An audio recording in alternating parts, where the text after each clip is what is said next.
On est surtout venu pour rencontrer nos clients, nos prospects, d'autres entreprises qui ont été plutôt, je pense, très réceptives à la formation et c'était surtout un plaisir de relancer des événements physiques, de pouvoir rencontrer les personnes et d'initier ce Tour de France sur les matinales achats.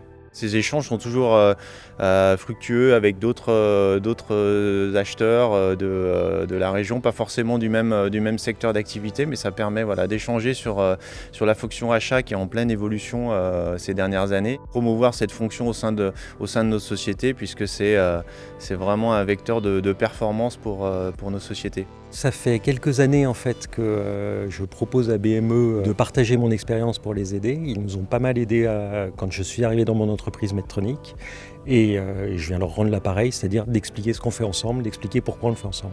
Moi j'étais venue chercher pendant la matinale achat, c'était d'avoir des informations sur les achats de classe C notamment, ce qui est très important pour nos achats indirects.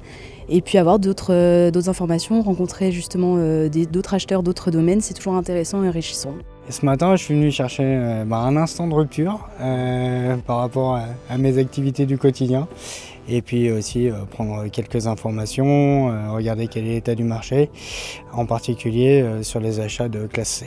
Ce que je cherche aujourd'hui, c'est un échange avec d'autres acheteurs sur les problématiques achats déjà assez opérationnelles, les problèmes d'approvisionnement, et aussi voir quelles sont les tendances en termes d'achat digital. Moi, ce que j'ai bien aimé là sur la matinale, c'est déjà qu'il y avait des présentations, la présentation de Fabrice qui mettait un petit peu la perspective achat. Après, je pense qu'il était bien aussi, c'était l'aspect présentation de gens qui ont eu une expérience. C'est l'exemple de la réalisation, quoi. Et ça, je trouve, c'est bien parce que ça permet de réfléchir un petit peu en dehors de la boîte, quoi, comme on dit en anglais, quoi. Out of the box. Exactement.